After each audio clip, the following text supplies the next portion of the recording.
উত্তর খৈকড়া গ্রামের পশ্চিম পাড়া যাওয়ানোর রাস্তা এইটা। আরো সহজ কইরা কইলে মল্লাগোবাড়ি, বাগমারবাড়ি, বড়ায়া, খায়াগোবাড়ির যাওয়ানোর রাস্তা এইটা। এই রাস্তা নিয়ে আগেও ভিডিও বানাইছি, কিন্তু আজকের ভিডিও একটু অন্যরকম। বর্তমান রাস্তার হাল এবং কেন এমনের বিস্তারিত তুলে ধরানোর চেষ্টা করছি। এই রাস্তায় যারা চলাচল করে তারা একটা সময় ফেক্কাদা মাথাত লইয়া এই রাস্তা চলাচল করতো, এখন রাস্তার ডালাই দিব, এই জন্য পূর্বর বিছানো ইট তুইলা লাইছে। এরপরে রাস্তার এমনের পরিস্থিতি হইছে, মানে আবার পুরানো রূপে ফিরে আইছে এই পথ। আবারও লালমাটি, প্যাক, পিছলা এগুলা ডিঙ্গাইয়া চলতে হইব কয়দিন। মুহুর দোকানের সামনে থেকে শুরু কইরা বাড়ায়া টেকবাড়িতে গিয়া শেষ হইছে এই রাস্তা। এই যে ইনি হচ্ছেন আমাদের অ্যাডমিন লুৎফর রহমান, উনি এই পথে হেঁটে প্রতিদিন যাতায়াত করেন। আচ্ছা, আপনার বাড়ির নাম কি, মানে কোন বাড়ির আমনে? আমি মুন্সিবাড়ির ছেলে। কেন?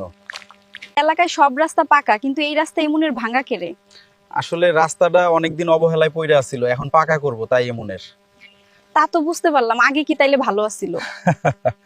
আগে ভাঙাচুরা কয়া ইটা ছিল, হেগিলান উড়াইয়া লাইছে আর কি।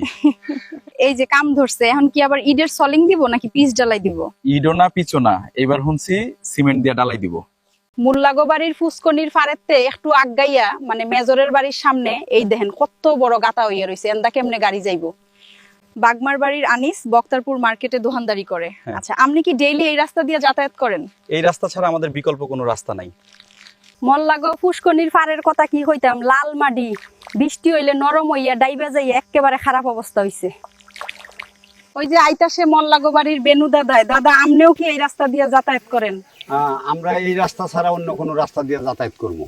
যেন দুইটা বাড়ি পাশাপাশি, হেন সমস্যা আরো বেশি। যেমন ধরেন আমার সামনে ওইটা সাত্তার হুজুর গোবার আর এমুরা নেমার বাড়ি আর মাইজ দিয়া রাস্তা, এই জন্য এন সব সময় স্যাঁতসেঁতে হইয়া থাকে। আর বৃষ্টি বাদল হইলে তো পানি জমা রাস্তা পুরা পেহে বাইরা যায়, আর অনে তো আবার ইটো তুইলা লাইছে, এই জন্য এন পানি জমবো, এইটা স্বাভাবিক। যা হোক, একটু কষ্ট কইরা সামনে যদি ভালো একটা রাস্তা পায় সেই আশায় আছে মানুষ। বকুল ভেন্ডারের বাড়ির সামনে, মানে এই যে গাতা দেখতেছেন, বৃষ্টির পানি নিষ্কাশনের লাইন না থাকার কারণে রাস্তার উর্ফে দিয়া পানি গিয়া এমনে রইছে।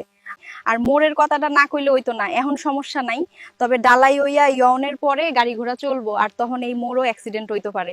তাই আমার মনে হয় রাস্তা ঠিক করানোর সময় এইদিকে নজর দেওয়া উচিত। মোড়টা কিন্তু খুব মারাত্মক।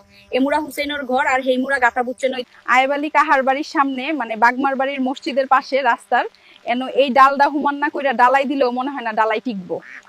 ওয়াহ, বাগমারর বাড়ির এই জায়গাত, মানে রমজান কাকার গড়র হাইছো, রাস্তার নামাত কিন্তু বিশাল গাতা, তবে মাটি অনেক ভাঙে না, তারপরেও সতর্কতা হিসেবে রাস্তার পাশে ডালাই করা পিলার দিয়ে আবার 15 ইঞ্চি ইটের গাঁথনি দিতেছে যাতে রাস্তা না ভাঙে। আর ওহেদিকে দেখা যায় খালপার, মানে পুরি মারার খাল যেটা হবে। এইবার যেই বাজেট এই রাস্তা রয়েছে তাতে কইরা মুহুর দোকানের সামনে থেকে ফারুক মুন্সির ফার্ম পর্যন্ত, মানে এই যে এইখানে আইয়া শেষ হইব ডালাই।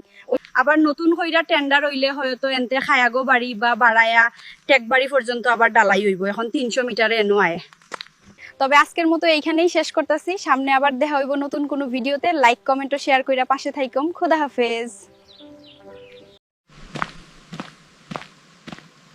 Hey, fancy seeing you here.